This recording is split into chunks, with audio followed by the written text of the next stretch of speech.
So, from the coded location we will not name, but in front of a live audience of the cohort 2 of EdTech Fellows, this is EdTech Monday. Thank you very much. My name is Beatrice Avle. EdTech Monday is a platform for EdTech entrepreneurs, education stakeholders, and government reps to deliberate on EdTech. And today, we're speaking before a very exciting mixed multitude of people who are trying to make learning better using technology. Thank you so much for joining us today. So today we'll be delving into the very important discussion on building Ghana's digital education infrastructure from policy to practice. And I'm very happy to say I have a nice mix of minds as resource persons. Starting off from the extreme left of the stage, I have a techpreneur with a very nicely named company, Nikasemo Technologies. Put your hands together for Bernard Lomo. Thank you, Bernard, for joining us. It's good to have you. We're also very privileged to have a strategic education consultant, a proud product of Achimota School. She's consulted for many education institutions on the continent, Beatrice Owusu Boateng. Thank you, Beatrice. And we're very, very happy to have celebrated writer, author, I call her also a teacher in the edtech space, Willaerts. And last but not least, we have the Deputy Executive Director of CENDLOS, which is the Center for National Distance Learning. Ladies and gentlemen, let's welcome Larry Agbador.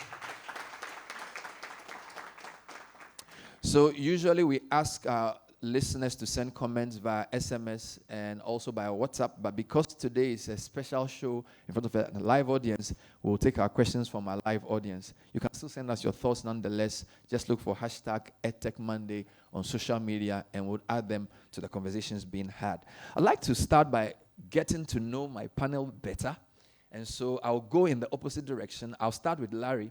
Tell me a bit about CENDLOS and who you are and what you do in just a minute and a half. Thank you. All right, thank you very much. Greetings to your listeners. So CENDLOS, as you rightly said, is a Center for National Distance Learning and then Open Schooling.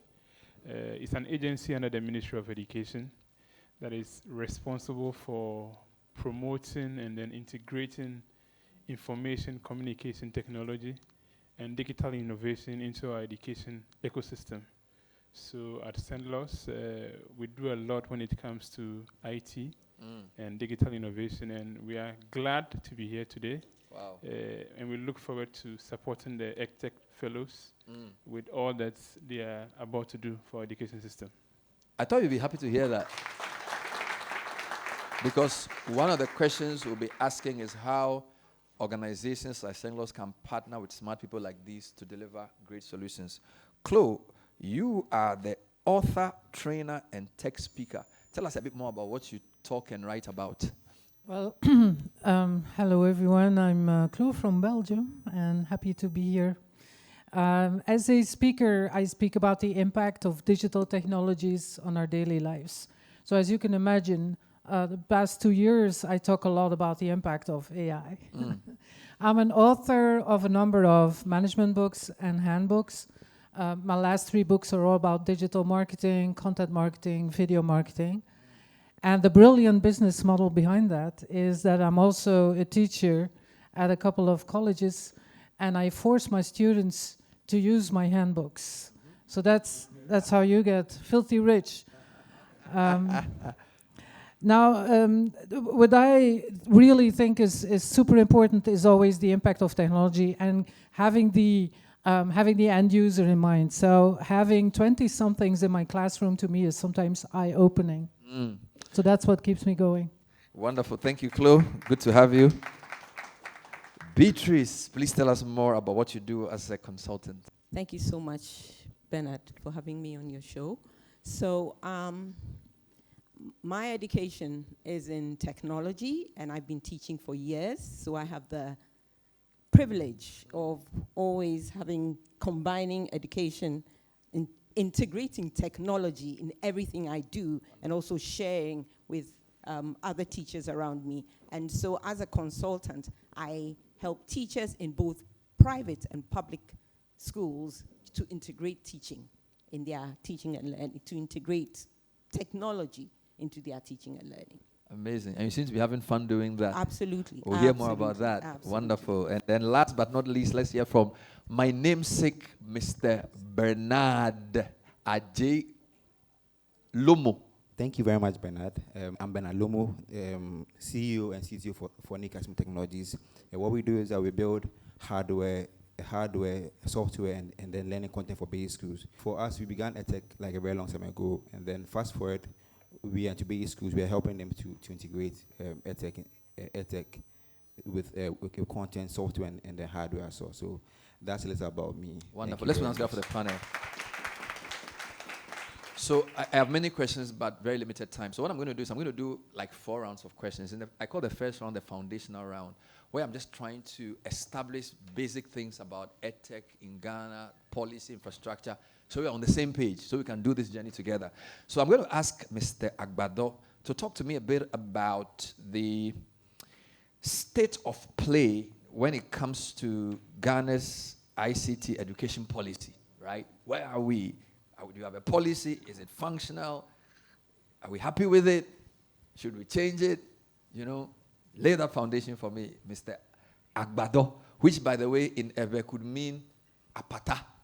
So Christmas hat. So if you forget his name, Larry, just think of your Christmas apata. Mr. Agbador, you have the floor. Thank you very much, Bernard. All right, this is actually a good time to talk about Ghana's ICT policy in education, because as we speak, just a few days ago, we had the ministry lead a validation session on the EdTech strategy. And I think there's work currently ongoing also on the ICT in education policy. They are seeing how best they can finalize the 2 documents for its full rollout and then implementation. But while we wait on the launch and then full implementation of it, in the past years, a lot has been happening with regarding these documents, especially with the ICT in education policy you mentioned. And CENDLOS has been at the forefront leading this project that has been happening regarding our ICT in education policy. We're also doing a lot when it comes to supporting learners in rural areas, where we have rolled out a project called iBox. Now, so with this iBox, learners across the country, and I think we currently have about 239 that have been deployed across the country, where it's also stocked with learning materials. So learners across the country, and I must say, just a few days ago, I was in Tamale at St. Charles Senior High School. And then I heard a teacher who had been transferred from Sanduma Senior High School giving a story about how at Sanduma Senior High School, the iBox was helping his learners to actually catch up so fast. You know, anything that has to do with education technology serves as a motivation to learners. We visited some schools recently around Kobenya, and teachers were saying that, look, when they come to school in the morning and then they start teaching, you see learners being dull, but immediately you ask them to get to the ICT lab. The joy, the enthusiasm with which they run to the lab to go and learn using our learning passports, which is also another innovation that we've rolled out in the past few years. So there's quite a lot happening in the space. But as I said, with the launching and then full implementation of the ICT in education policy and then the EdTech strategy, we are good to go in doing a lot for our sector. So the foundation is great on the policy side, and CENDLOS is also penetrating. Exactly. So we're happy. Are you guys happy with him? Okay, wonderful. Now, still on foundations, Chloe, I'm a parent, and sometimes I'm not sure I am digitally literate enough to cope with the demands of my kids when it has to do with homework. So how important is digital literacy for A, teachers, for B, students, and C, for parents? And talk a bit about how to build an ecosystem around that, Chloe. Yeah, imagine also being a teacher. Sometimes I feel more like ICT desk support for my students because there's so many systems that are not integrated and built one top of the other, and then there's a special Microsoft login, oh my God, or the Wi-Fi is flaky. So sometimes the infrastructure is as simple as getting online or not. And how I try to make sense of it when dreaming up the ideal EdTech solution is to begin with the end in mind. Who is the end user? That's a child, that's a student. And we always develop things imagining our end user being on a laptop, but maybe a laptop is not the best way to learn. It's clunky, it's very, very fragile, it needs a cable, it needs stable Wi-Fi. What I see any child between 9 and 29, I'm 55, so to me 29 is a child. They're practically glued to their smartphone. Yeah. And that smartphone is not the latest iPhone. Usually it's like a hand-me-down smartphone with a cracked screen, and they have limited airtime. And your competitor for your educational platform and your educational content is TikTok. Right? So try to be more entertaining than TikTok. That's hard. So I kind of like, there are solutions to that. If you look at Duolingo, how playful they try to learn you a new language and how the little owl is guilt-tripping you when it looks all sad if you haven't practiced your French for a couple of days. Maybe that's how we should look at infrastructure. What does it look like in the hands of a student? And all the other things will come from that. I think that's really good. So you're saying, let's start from the end. Think about the end before you. It's like, don't be a hammer looking for a nail, right? I'll come back to that. I like that point. I'm still laying foundations. Beatrice, you consult. You've worked with many schools. So what are some of the challenges preventing a full transition from policy to practice in our digital education journey? Basically, I'm trying to say, look at some of the challenges that exist so far and how we're supposed to solve them, still from a foundational level. Beatrice. So I would first, look at even just the basics. Right. So come back to the word foundation. So I'm looking at basic traditional infrastructure. I want us to consider that rural-urban digital divide. There's still a gap there. And basic infrastructure like classrooms, reliable electricity. So if we are looking at challenges for transition, these are basic things. We're still looking at cost, which is quite high for data. And I'm happy to hear that they are looking at zero, helping stakeholders with cost, because cost is major. Infrastructure, computers, internet, and then you come to even teacher training. And I'm very big on integration. So it's not just about training the teachers to use the tools, but also helping them to integrate. And that has to be continuous. Because if you do maybe a crash program for a week, these teachers need continuous support. They need continuous, even within the schools and the community. If we could have teachers educators sharing best practices, if we could have digital champions or technology leaders in schools who will lead this charge and have, regular sessions with teachers instead of just that once, because change is hard. And most people just go for these trainings and then relapse and go back to their, and then Larry, is that the name? Larry. Yes, he was talking about going to the IT lab with excitement. Yeah. But integration is about having the tools in the classroom. Because going to the labs, so these are some of the challenges. It's timetabled, and sometimes it's not one-to-one when they are large schools. So these children have to share. and they actually run, to be able to get front seat. Yeah.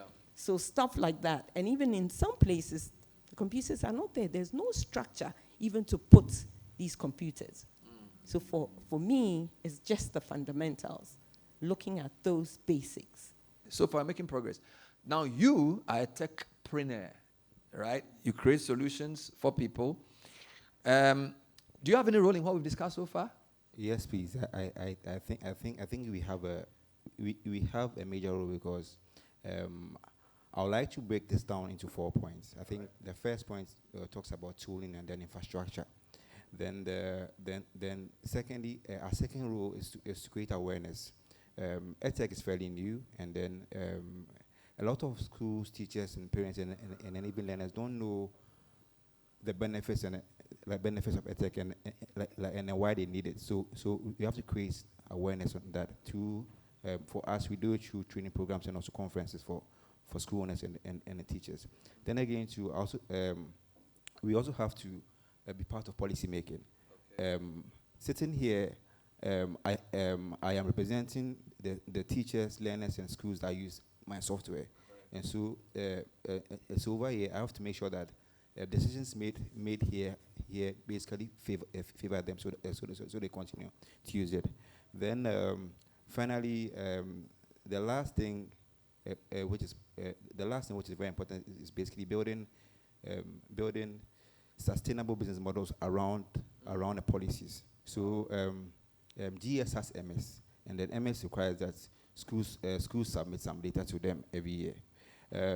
I work with schools, and then something that can be done in one day, it takes them almost like the whole academic year. And sometimes they have to threaten them that if they don't do it, they wouldn't allow their works to write the BC before they do it.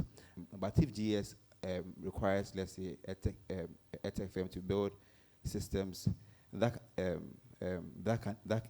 can easily integrate with theirs, they can get the data in real time without necessarily having to go to the schools. Then secondly, also as well, lesson notes. I think that teachers hate writing lesson notes, but then right now GES allows them to submit lesson notes digitally, but there are no platforms that allow them to do that. We believe that teachers will pay, let's say, 10 cedis like a term to generate lesson notes, and so as like we can combine things like AI and the NACAS curriculum to help them to generate lesson notes that aligns with the curriculum, so that they can focus more time on teaching, because teachers spend about 8 hours to prepare lesson notes, especially if they are subject teachers. Then when it comes to tooling and then infrastructure, so another story. So before we began EdLedge, we had an app called a Learn app.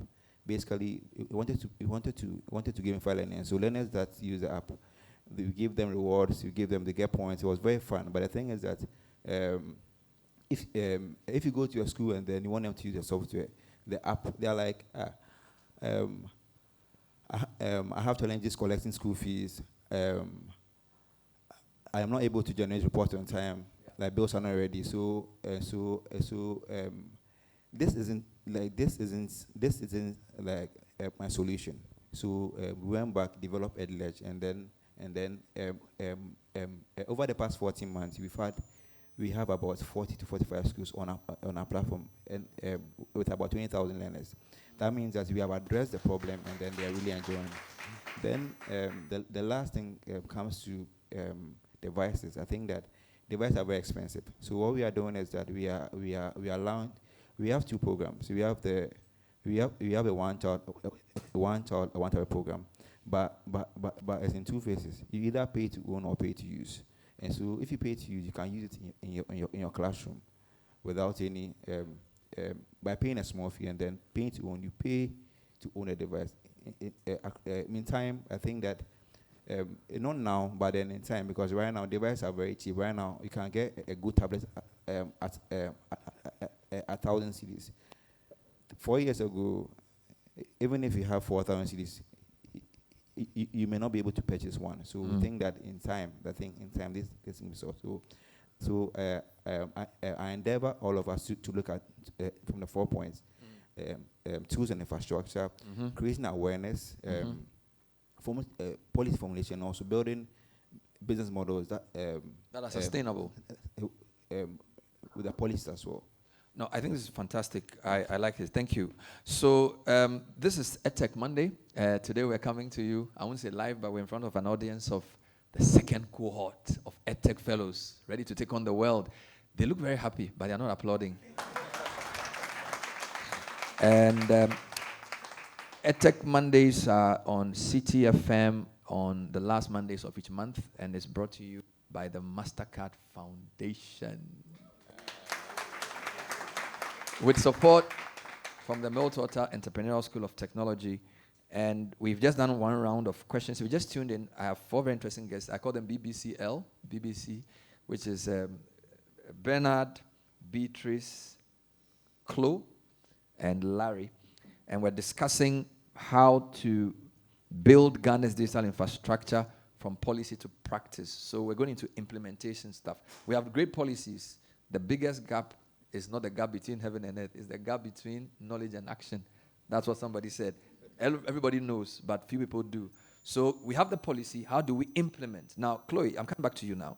You're from Belgium, and now you're in Ghana. Do you live here, or you just visit here? I'm just visiting, but I decided to stay a couple of weeks longer to explore the country. Okay.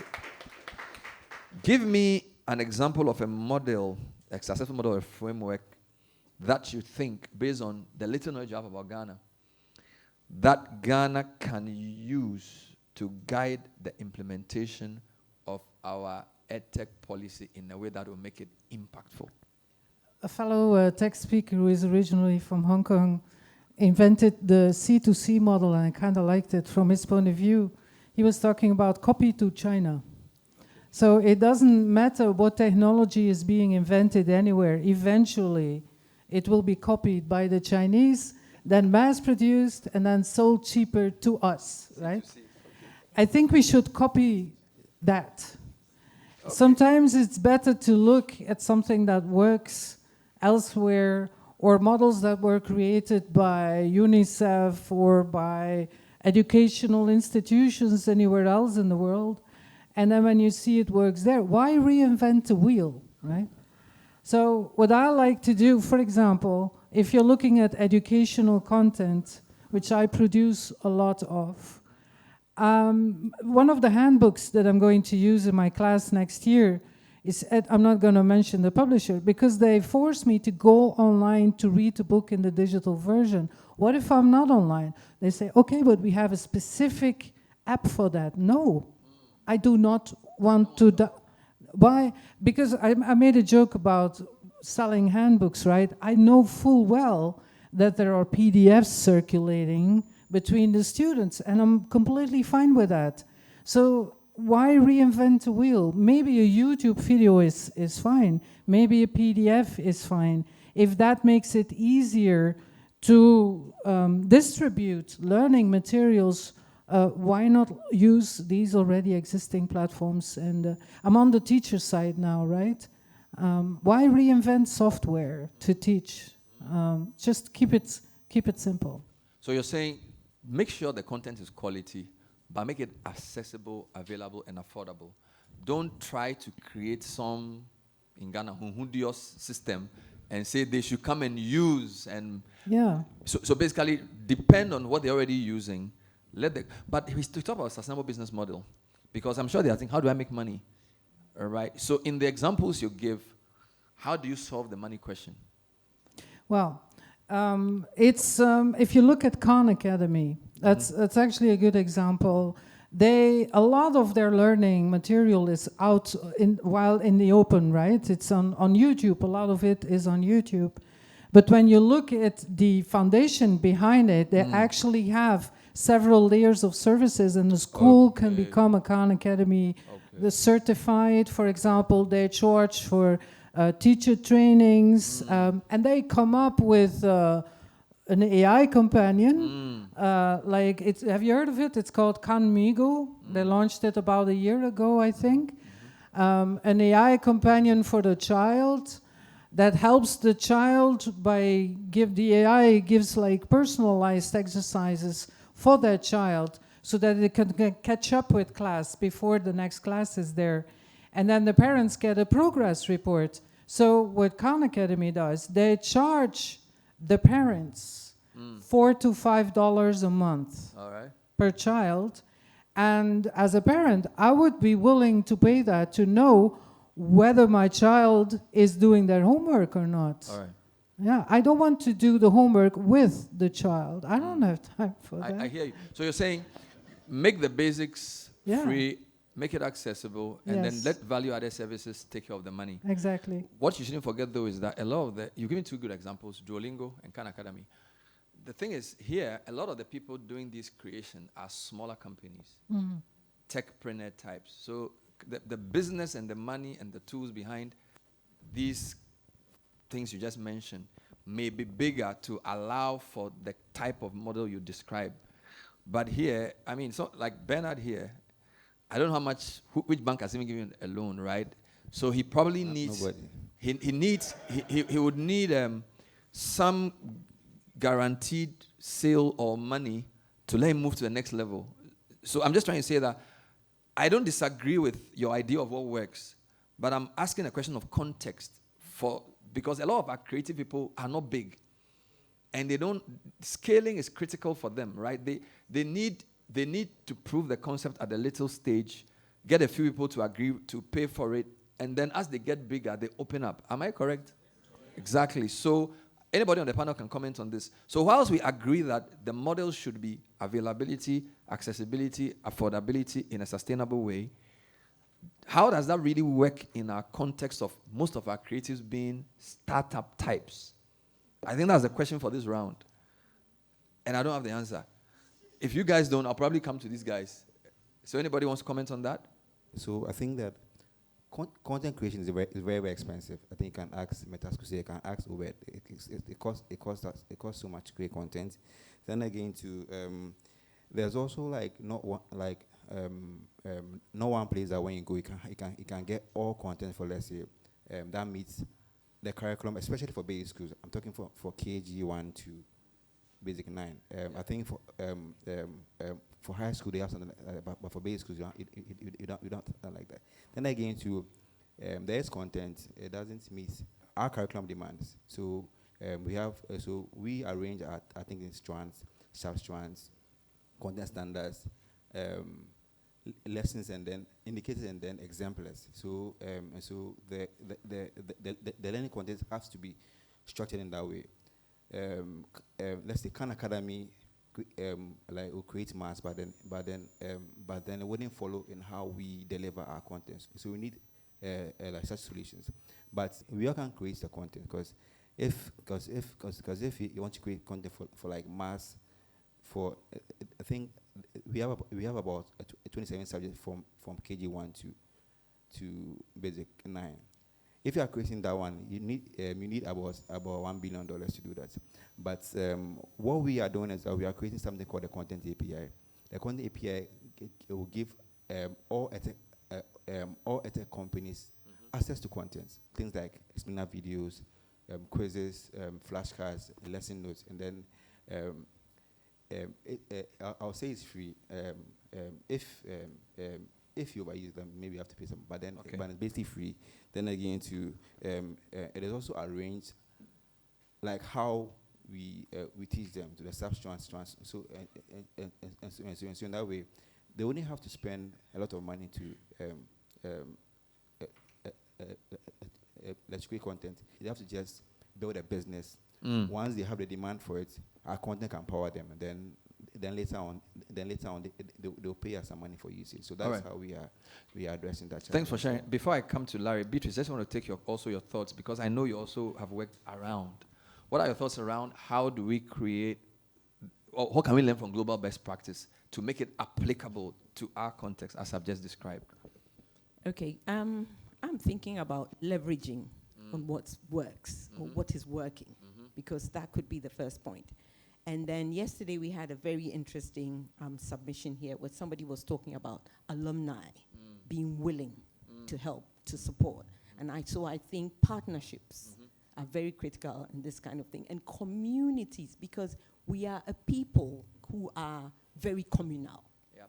And so particularly in the rural communities, how can we use our communities and engage our communities? I remember when we were younger, by the fireside, just maybe a projector and one laptop in this community and projecting things for these children, be it in the form of games or cartoons or whatever for the children. So I just feel that we should use our strengths, which is our community. Let me jump on the partnership word and ask you the last question for this round. Larry, you are government for today. Is there space for partnerships with development partners and also private sector? I heard Bernard talk about content development. It may interest you to know that we have the platform to help most of these startups to develop content. But these startups are not aware of that. Okay. So the platform is there. They should just approach CENDLOS. No, just mention it here. Because there are some listening too. Good. So we are urging the startups to approach CENDLOS. We have Channel MOE. Channel MOE. That can even help these startups to put across what they are doing, which will help them scale up. So it's like a TV station. A TV station. Okay. And, during the COVID, such platforms helped a lot in doing distance learning. Correct. Teaching learners at home. I think yesterday I was having a conversation with Chloe, and then she was telling me how in a particular country during the COVID era, they had to push teaching and learning on TV. So kids were home just following lessons online. Yeah. So we urge startups to, one other interesting thing is that you have a lot of startups doing very good projects with nice ideas. But sometimes they need that central body to coordinate them. Correct. To coordinate them. This person is doing this person is doing this. And sometimes you see that they are almost having a similar idea. So if they're able to come together, sit with CENDLOS, we'll be able to coordinate them properly and then give them that platform where they can scale up. Now, coming to the issue of partnerships. Yes. In fact, partnership is very essential when it comes to this whole EdTech ecosystem. And I must admit that we've actually enjoyed a lot of partnerships that is helping improve our learning outcomes. For instance, the MasterCard Foundation, through TTL, has been able to support Ghana Education Service, the Ghana Society for Education Technology, GSET, the National Teaching Council, and then CENDLOS, to undertake digital literacy training for teachers. Wonderful. When COVID came in, one of the gaps we had was that most of our teachers didn't have that knowledge of undertaking online teaching. So MasterCard Foundation came in to support all these agencies to roll out training for our teachers. Wow. And I think so far we've been able to train about 35,000 teachers, which is a very huge one. The numbers keep going up, and I'm sure by the close of this month to next month, we'll have more. Aside that, we've also had UNESCO also supporting us with projects like Learning Passports. UNICEF also is there with Minecraft, the iBoxes, and the rest. So we are actually enjoying a lot of partnerships when it comes to helping with education technology in our sector. But that doesn't mean that we don't want more. We certainly want more, even from other government agencies and then partners. For instance, GIFEC, the Ghana Investment Fund, has also been helping CENDLOS with some computers, and then these iBoxes also, they came in to support us with a lot of logistics in developing the iBoxes. So we have more, but we are still asking for more as Oliver Twist to help scale up our EdTech space. Wonderful. Let's ask for Larry. So can we say that CENDLOS is that body within government that connects the efforts of our EdTechpreneurs? Are you that group? Are you that body?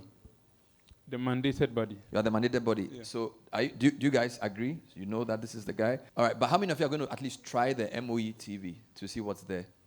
At least you're going to give it a try. Because I think it's important that beyond simply saying we are there, there should be an organic platform where they can actually meet you. Because I've summarized 4 power words from the panel so far. Those are my 4. I don't know about you. There are 4 panelists. The first power word I've heard today, of course, is infrastructure, right? And I think Beatrice spoke about that. Rural, urban divide, phones, and everything else. Chloe also made a point about that. So that's my first word, infrastructure. Second word is also an I, integration. Integration is critical. So we don't want to work in silos, you know. So if you cannot coordinate, you integrate. If you cannot integrate, you coordinate. So integration is very crucial. Third big word I've heard is partnerships, which you've said. He also made that point. The last one is not a word, it's more like a sentence, sustainable business model. Because at the end of the day, it has to pay the bills in a way, right? So the government does not compete with the private people too much. You create a platform, you regulate, but you allow these creative guys, because in most sectors, the innovation is supported by government, but they are the guys who sort of drive it with their ideas. Make sense? All right. Now, I want to sort of take a few comments, if I may, before I come to my last round, because I feel like we're going too much. So even though I have questions for you, I think it would be important for the audience to know the kinds of people we have in this room, what they do, why we decided to even do this before them, and then if they have a contribution or a question, I'll be very, very happy to take it. So can you get a mic? I'll start with the gentleman at the back. So you tell us your name and your organization, and then you just, as the British say, just crack on with your question or your comment. Don't forget, this is a recorded edition of EdTech Monday coming to you in front of the second cohort of EdTech Fellows at a hidden location. Go ahead, sir. Thank you very much for the insightful conversation. My name is Michael Opare from Jesse AI. We are empowering teachers and students to improve their learning outcomes. Mine is a comment. I've heard a lot about we approaching the bodies. I just want to ask, is there ever a situation where the bodies will also seek us out? Because we are in this room because the platform has been created. But when we all go back to our offices, does CENDLOS have actively pursue maybe EdTech entrepreneurs or find people who are doing things like and say, we think you are doing something great, come let us empower you. Not always we approaching. It becomes a bit tiring if that is the situation. Thank you. All right, thank you very much. That's a very nice observation there. A few days ago, we were privileged to have in our office staff from MEST Africa, and I think that was one of the suggestions that they came up with, that going forward, they will bring the startups to CENDLOS for us to sit with them to see how best we can map out strategies to help them going forward. So that's a very good observation, and you start seeing that very soon, please. Thank you. Thank you very much. My name is Prince Boateng from STEM Aid Africa. We are focused on making STEM learning toolkit that is easily accessible, affordable to every young African child on the continent. That's a great conversation so far. I have a question and a submission. So the first question, the CENDLOS guy was talking about, Larry was talking about access, and also we should always reach out. I want to find out, he mentioned about some strategies that is being made together with the other funding agencies to ensure that we have a properly way of coordinating and integrating our solution into your systems. We would need to get more follow-ups on those things and how we, in the startup ecosystem, can be engaged to be able to ensure that our solutions are also integration and also helping us in terms of accreditation and certification with the agencies that are mandated to certify the content that we are making for the educational systems in the country. So that's the statement. Yes. So let's go to the question. All right. So my question also goes indirectly to the way we are also looking at the sustainability models of these EdTech solutions. Majority of the time, when you look at the EdTech systems, most people would look at it in a way that it's more like a social enterprise or an NGO trying to provide services in the educational setting. So every concern or any activity you are receiving, people perceive that this is how it's supposed to be. You mentioned about sustainable models. How do we create a sustainable model that can also help the startups to scale, even though you are trying to reach the underserved. You need enough capital to be able to reach those people. Three things that are happening: limited access to internet connectivity, which you mentioned, inadequate infrastructure, and a lack of qualified teacher education to properly deliver STEM in the classroom. How do we make sure we are addressing this and still becoming sustainable and reach all other audiences in the country? Wonderful question. I'll let the panel take note of that. I'll take a couple more to optimize the time. Yes. All right, thank you. I'm Belinda Bukari from Special Education Division, and my question goes to Larry, CENDLOS. Yes, you mentioned the digitization of content. And may I ask how teachers with special needs have been taken care of? How they will be able to access this content online? And again, on digital literacy training, teachers who are handling learners with special needs, both at the basic and integrated senior high school, need specialized training. So may I ask when it will get to our turn? So to make it nice, I'll let Larry answer that directly. Your question, I think I would allow some other panel members to address sustainable model, then I'll take more. So Larry, please address Belinda's question. Thank you very much. I will take this as an interagency question. So she's from GS. Oh, okay. Yeah. One government to another. So yes, with that also, I think we've enjoyed good partnership once again from MasterCard Foundation. I personally witnessed this few months ago when MasterCard Foundation, through TETL, identified teachers in senior high schools who are having problem with sight. Yes, visually impaired teachers. And they provided laptops for all teachers in senior high schools in Ghana. And those laptops, in fact, I was part of that training. They took them to Adjei-Aku, North Village at Abankro, and had a 1-week training for them where they downloaded materials, these audiovisual materials on the laptop for them. So in fact, your department is fully catered for, fully and well catered for.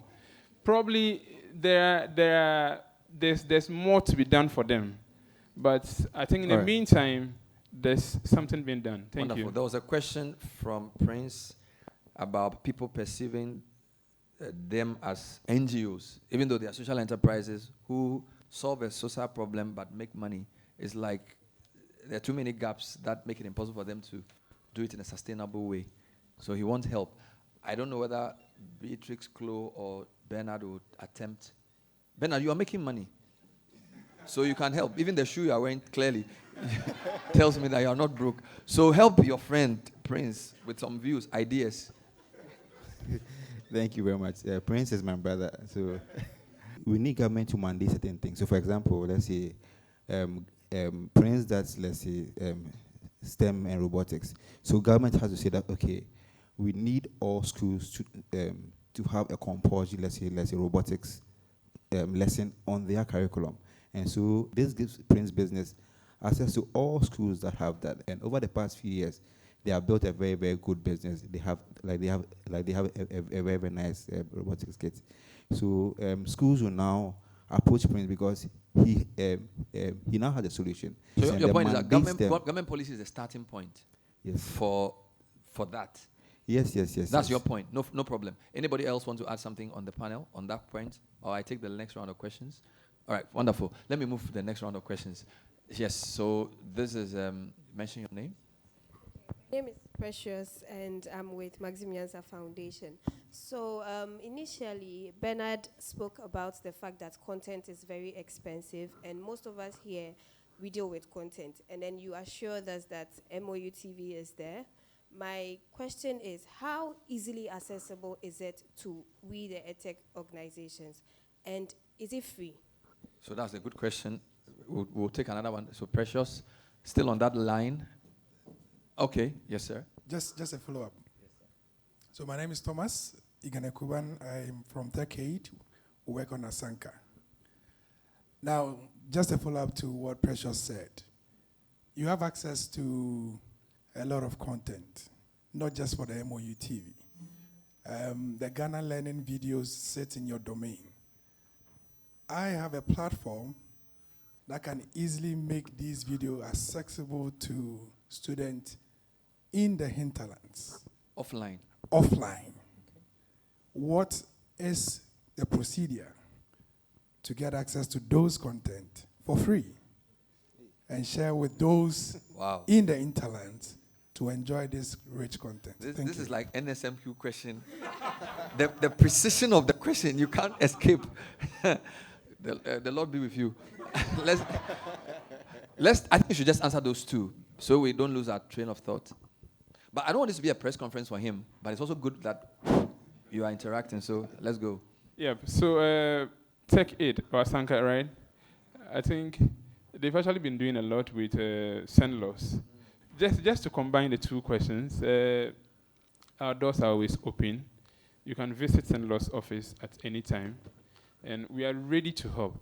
In fact, a few weeks ago, Channel MOE announced on the website of CENDLOS, asking for anyone with a proposal on content to submit it. We'll review it. If it meets our benchmark, why not?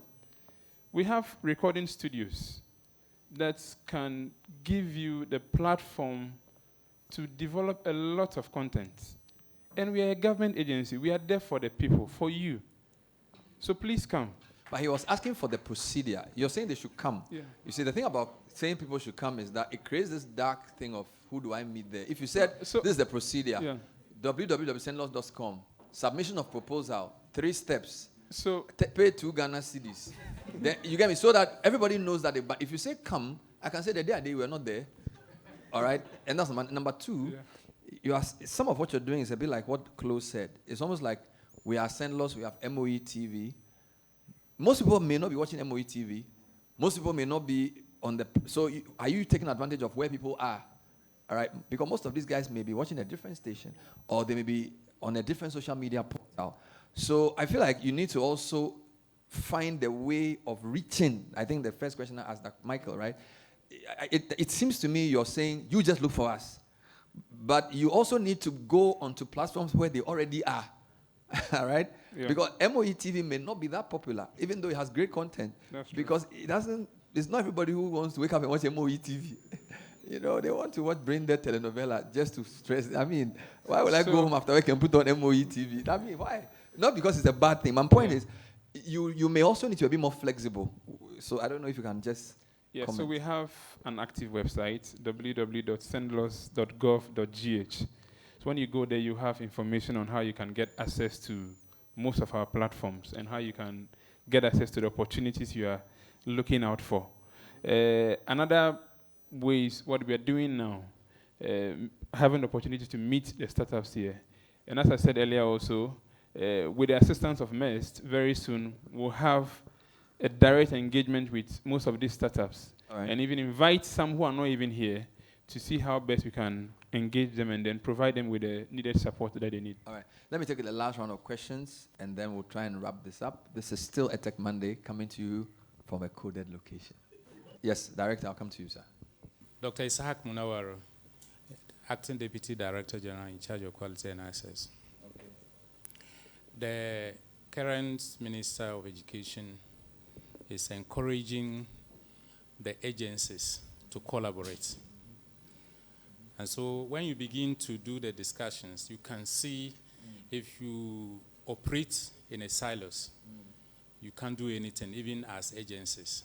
And so I agree that we should be able to reach out. Every time that you come with an important innovation, we can ask, what do you expect us to do? And luckily, it was in the pyramid here. Because whatever you do, we can't sit and let you go. Sometimes the delay are to secure the system. Okay. It is not intended to disregard or undermine what we are doing. Bernard, you can imagine, even with the scrutiny, when it comes to recruitment, people can be doing it outside the norm. Yeah. When somebody says, I have this idea, I want to go and give it to your children, you cannot just be happy and allow the person to go.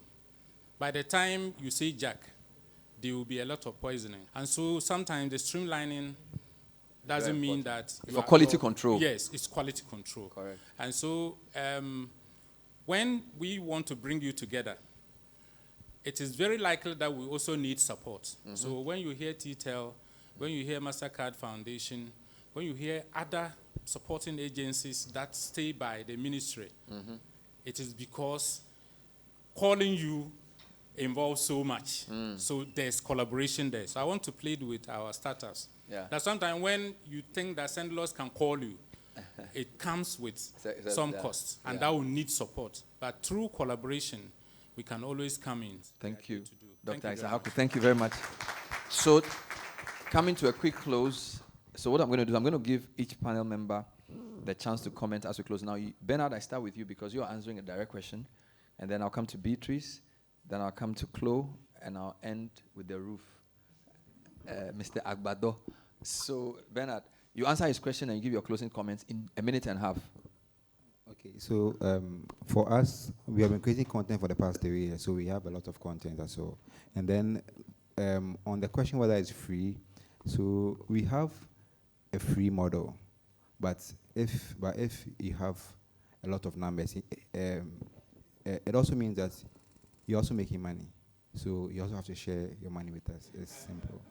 Yes. So my closing remarks, I think that EdTech is here to stay, and then we have to give all our support to it.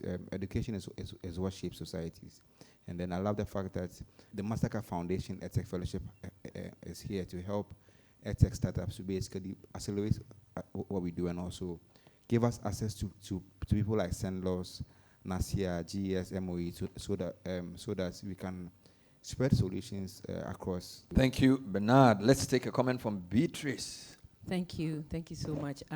I've thoroughly enjoyed this discussion, and it's because we have so many different stakeholders in the room. So I would also continue to urge stakeholders to come together, and even in different industries, because together we can make a difference, and together we can take this digital education to another level. So thank you all. Thank you very much, Beatrice. Chloe, Willaerts, your closing thoughts? Yeah, of course, I live on the dark side. I'm in marketing, and we're constantly looking for untapped markets where there's the biggest opportunity. And listening to all of these conversations, I think teacher education is, I think, where most opportunities are, even to make money, right? There's such a huge need for all types of teachers, like the ones for children with special needs and others, that I think that governments and organizations like MasterCard Foundation and even sponsors, because we're talking about adults, we don't need to be as careful as we should be with children. I think that, to me, is the biggest untapped market, and hence the biggest opportunity to make money. Wonderful. And let's end with Larry. Thank you very much, Bernard. So just to add to what the Deputy Director General of Ghana Education Service said, Dr. Adjei-Aku, we'll be meeting the startups very soon. We'll do that in partnership with GES and other agencies under the ministry. So please, startups, be rest assured, we'll be engaging you shortly. To my final remarks, I think very soon the EdTech strategy and then the ICT in education policy will be finalized and then roll out with support of the Ministry of Education. Aside that, as you rightly said from the beginning, it's time we move beyond the frameworks and invest in practical and in scalable interventions in our EdTech space. EdTech education or digital education is not just an EdTech issue. For me, I feel that it's a justice issue, because all learners deserve the right to learn digitally. And we must, as a country, come together, support the education sector to train our learners, irrespective of wherever they are, with the needed digital skills to meet up with the evolving trends. Thank you very much indeed. Round of applause for the panel. So, EdTech Monday, a platform for EdTech entrepreneurs, education stakeholders, and policymakers to discuss critical issues within the sector, has come to you in front of the second cohort of the MasterCard Foundation EdTech Fellows, and we've been discussing how to build Ghana's digital infrastructure from policy to practice. So I leave you with 3 power words to build the infrastructure on. First, we need to think about integration, and I credit that word to Beatrice. We need to integrate. We also need to think of partnerships, which is very critical, as has been said. And of course, everything must be done in a sustainable way so that businesses make sense. Now, don't forget, this vision is powered by the MasterCard Foundation in partnership with MEST, which is the Meltwater Entrepreneurial School of Technology, bringing you EdTech Mondays every last Monday of the month on the Citi Breakfast Show with me, Bernard Koku Avle. Have a great morning. Thank you.